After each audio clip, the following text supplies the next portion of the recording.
Well, if any special interests want to send some money my way.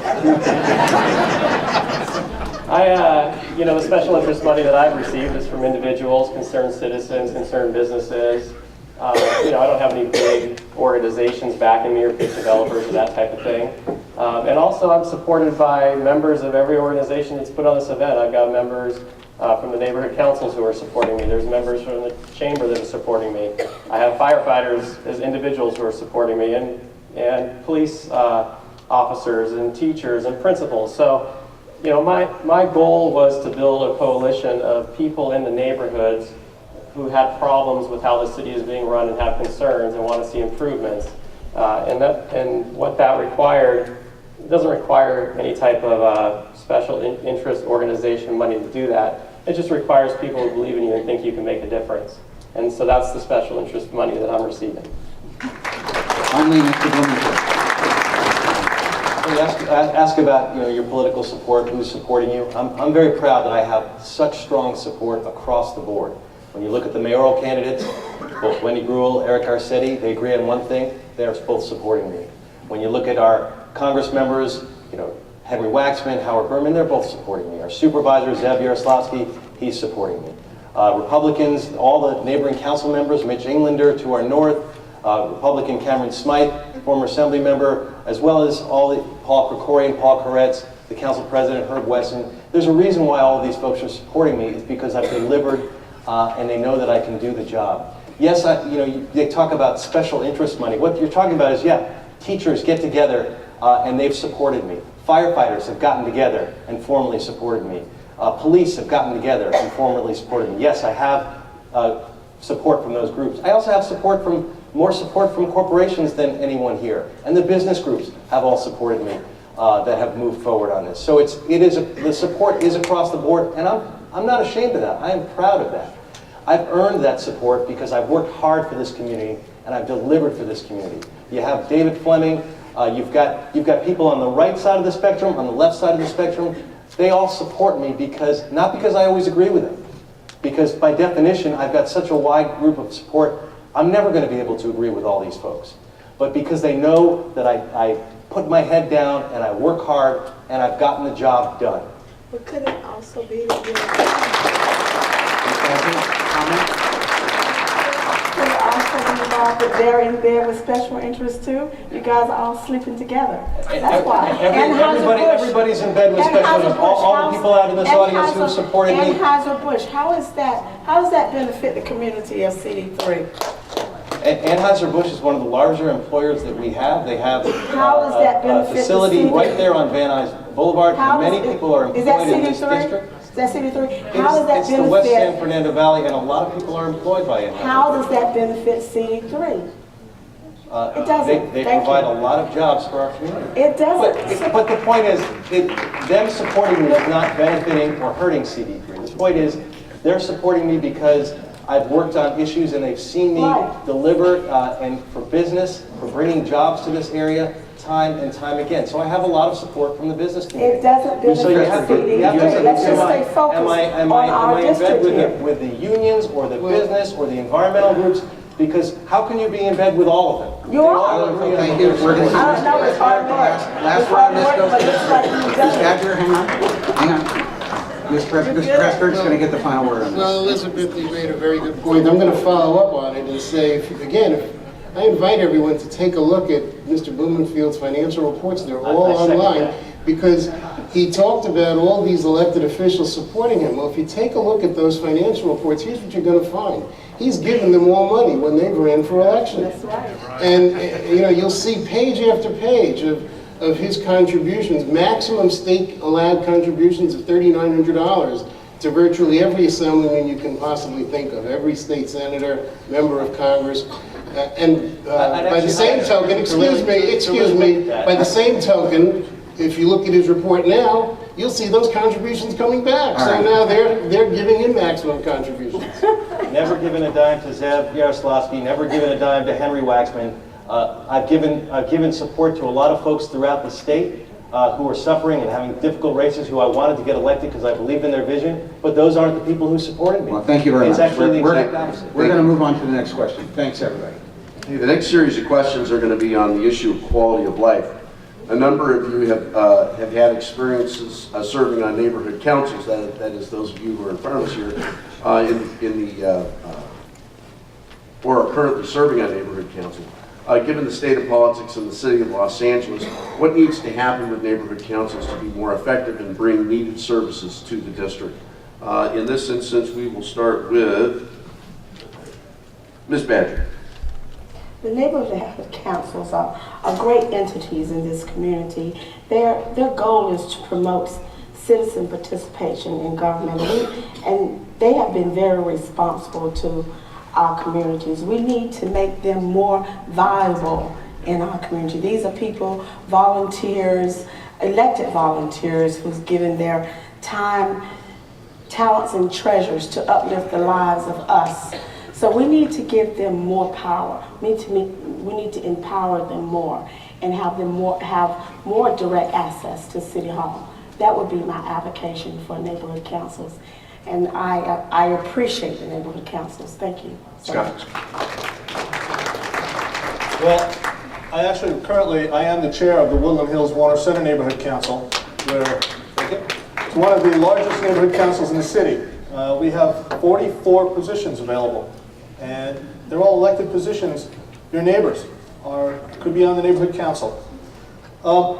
One thing I will say about the council system. First, it was delivered to us as a way to pacify the valley during the valley vote issue. This is how they said that we're going to bring the government to the people. Well, I'll tell you, they let the cat out of the bag. Because right now there are 95 neighborhood councils with hundreds of people that are eager, they're energetic, they're independent. They want to improve the city. They want to do a job here. And you know, in my business, there's something called leverage. And leverage is when you increase your gain without putting in more principal. Now think about the city taking some of the positions right now where we could bring it to a neighborhood council. Let them handle it. They're not being paid. It's not costing the city anything. Right now they give us each $37,000 as a budget for an entire year. We end up spending that money back in the community. And I'll tell you, the energy is what the city needs. It's not a one-on-one between the people in the horseshoe. This is on the ground, they live next door to you. These are the people that know what's going on. Thank you. Let's see next. Gary? Thanks, Sean. Quality of life, neighborhood councils. Obviously, like many of you, I've served on neighborhood council. I started off just attending meetings, and I would, for the first year, when I moved into Reseda, I read the daily news and followed the session and saw these things cropping up and figured, you know what? It's a great way to get involved in the community. I was a Boy Scout, I was an Eagle Scout. We did a lot of projects through church when I was young, so it seemed like the right thing to do to get involved in the community. And my experience with neighborhood councils were very positive. I mean, there's always some issues, and you work through those.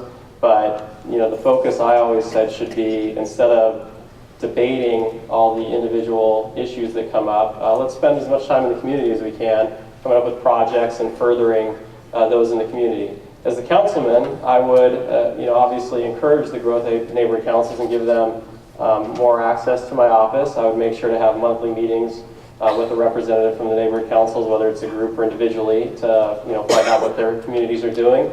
I will dedicate $10,000 in a matching funds program to neighborhood councils so that we can have joint projects, whether those be beautification or other types of projects.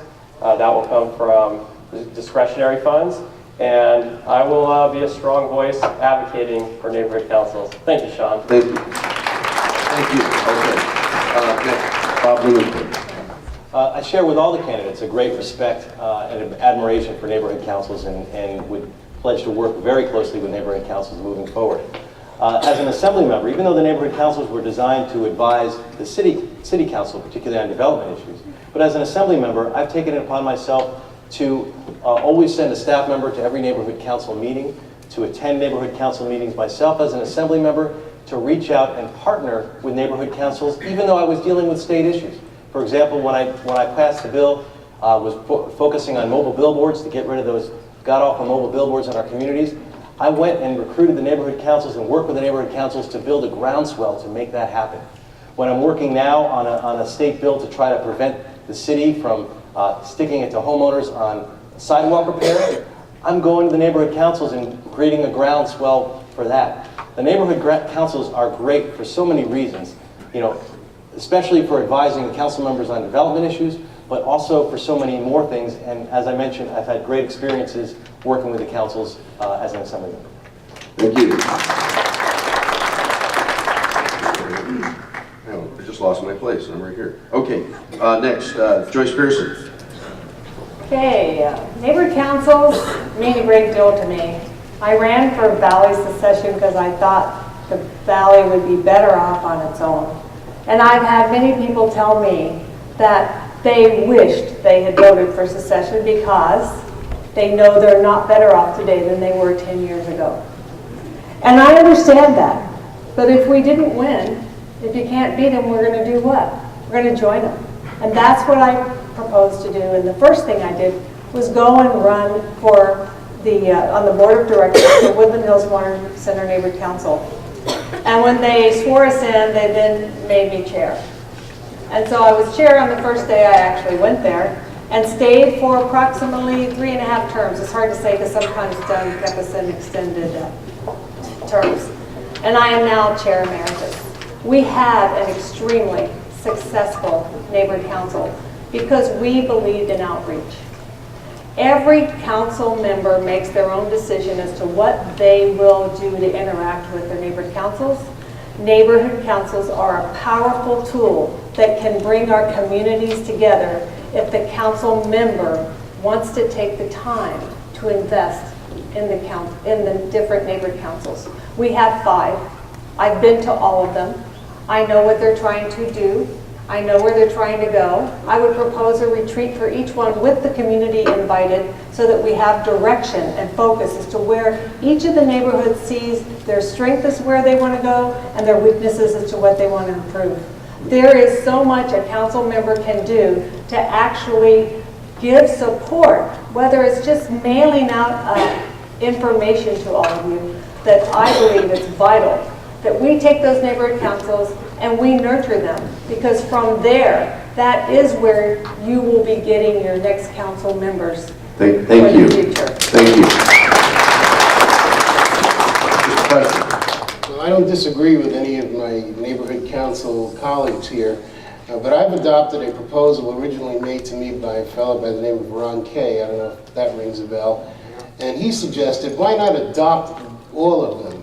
That is, as the council member. They would be your staff. Doesn't mean they'd get paid, but you would have all of these people as your staff. You could reduce your own staff. It would be a real symbiotic relationship between the council member and the neighborhood council. Not simply a question of attending meetings and reading the minutes and sending a staff member, but working together on virtually every issue that affects the local neighborhoods. And that's what I intend to do. Thank you very much. Next question. Perhaps that question, Mr. Blumenfield mentioned it, sidewalk repair. It's a hot button issue in this district. Passed in 2007, LA Municipal Code 5608 assigns responsibility for parkway and sidewalk maintenance to adjacent property owners. The motion allows the city to fine owners in violation of this code, yet 6 years later, these violators have not been fined. Would you actively seek to fine scofflaw homeowners? Let's start with Ms. Badger. As a homeowner, I certainly would not advocate that you fine me for fixing sidewalks that do not belong to me. I don't believe citizens need to be paying for sidewalks that they've already invested their taxes into. If I might clarify, Yes. this particular code section requires that the person who owns a property that may have a block wall behind their house, who allows trash, litter, grass to grow, weeds, graffiti, and other things, not a structural change to the sidewalks, but simply to clean up those parts of their property that they don't see. And I do understand why you didn't know that, because most people don't realize that is the law. So with that clarification, I'm going to go back and I'm going to give you some time to redo that. I'll revisit that one, yes, absolutely. I think as a community owner, we don't need to call on the city to come and cut the weeds along our walls. I think it's our responsibility to do that. So yes, absolutely, I would, as a matter of fact, I do. I don't know whether they're my neighbors in this room, but oftentimes I'm literally outside picking up garbage on the sidewalks up and down my street. People probably think I'm a bag lady, but I'm literally picking up garbage. Mr. Icino, should we enforce the law in this matter? Yes, we should. And to a certain extent, there might be some issues from time to time if somebody's a senior, maybe they can't do that on their own. And I would be open to having the council office receive those types of calls, and we can point to community organizations. I mentioned Boy Scouts earlier, but there's a variety of them. YMCA, Boys and Girls Club. There's a variety of organizations, church groups that might be interested in assisting where individuals can't do it on their own. But for everybody else, spend a few minutes, go clean up your sidewalk, the trash, the weeds, the overgrowth, especially because, it's visual blight on the rest of the city, on the neighbors. And, I try to maintain my property and keep it to a certain level, and I think that everybody should do that. If we want to get into the sidewalk issue, I don't think the individual should be forced to pay for repair of the sidewalk, though. That's definitely something we should leave at the city level, and we need to develop a plan moving forward, because right now I don't think there's a plan on the books. If it's a 10-year plan, 20-year plan, let's get the sidewalks repaired, and let's make sure that our homeowners take care of the right-of-way that is mentioned in your municipal code. Mr. Silverstein, sidewalks. Sidewalks.